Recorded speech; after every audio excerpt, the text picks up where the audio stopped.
The White House isn't the only thing at stake for the GOP today. So right now, we're breaking it down with President George W. Bush's former political director, Republican strategist, and ABC News contributor, Sara Fagen. Good morning, Sara. Welcome to The View. Joy, it's your question. Good morning, Sara. So let's time to take out your crystal ball and tell us what we should be bracing for tonight. Who's going to win this, and what are the chances we will even have a winner tonight by midnight, let's say?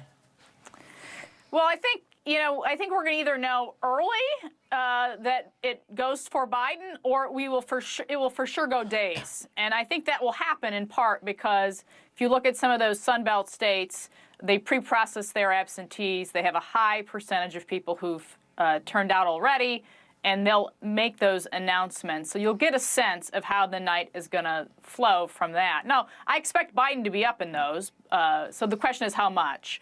But look, I think taking a step back, what's going to happen tonight, I think if you looked at all the pieces of information out there, where Biden leads, which has been consistent across the country, he's led in most battleground states most of the time. It has closed a little bit in recent days. He has a higher favorable rating than Donald Trump. He has raised more money. If you look at all the kind of macro trends in politics, you would expect that he is the victor tonight. However, I do think there are some reasons for hope for the Trump campaign.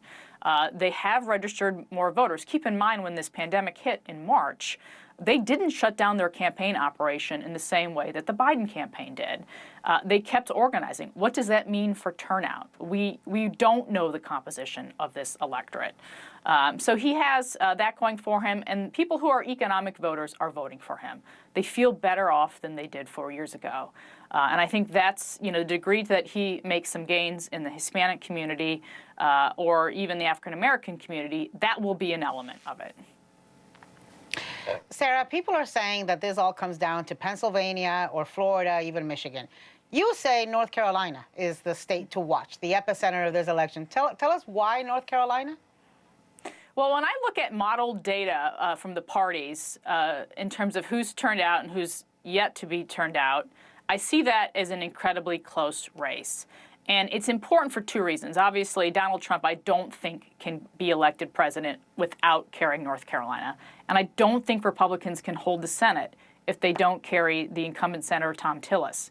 And so, when you think about politics globally, either having a party fully in control or having a break on Donald Trump if you're a Democrat, or Joe Biden if you're from the opposite persuasion, that matters. And so we could potentially learn very early tonight, how this is all going to come down.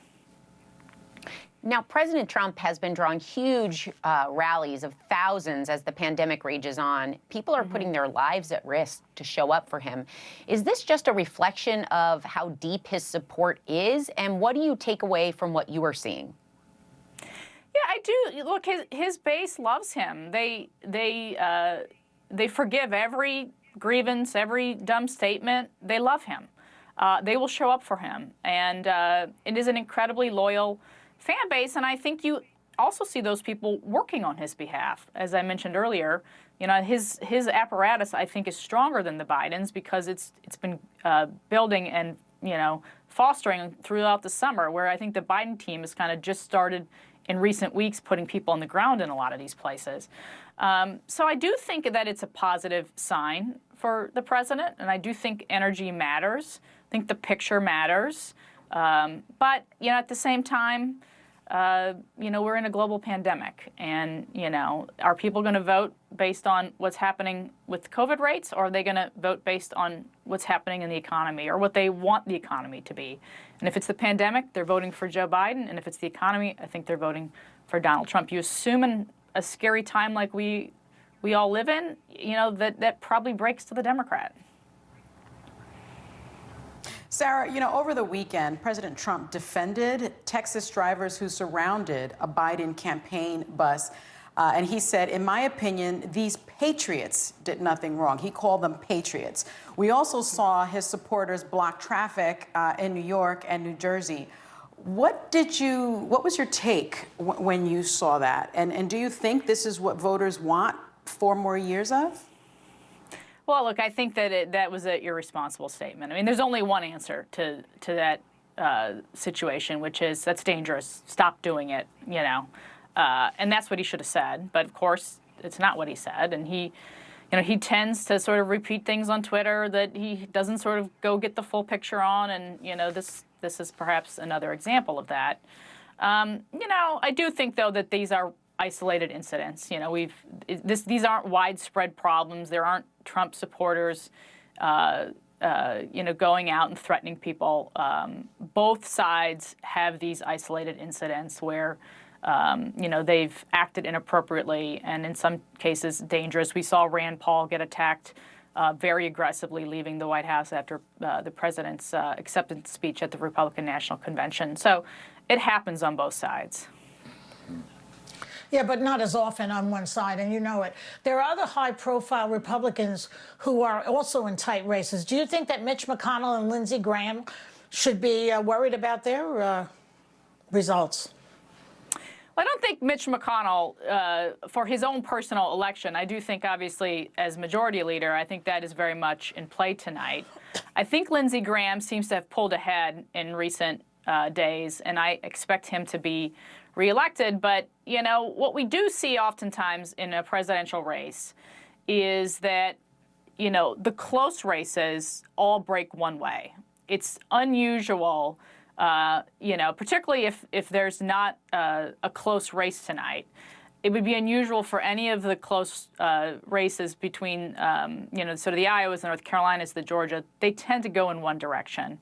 And it'd be unusual for them to move around between the parties. So I would expect that, you know, if Biden wins tonight, you're going to see a Democratic Senate, unfortunately, in my view. If Trump is, in fact, effective and wins, Republicans will hold the Senate. Wow. Wow. All we can do is see what happens tonight. So, Sara, thank you for coming. Sara Fagen, be sure to watch ABC News live election coverage all night long, starting at 7 p.m. right here on ABC. And, Sara, you're on tonight, right, with them? I am, yes. Sara Fagen? Tune in. Excellent. Okay. Thank you. So you can see more of Sara Fagen tonight.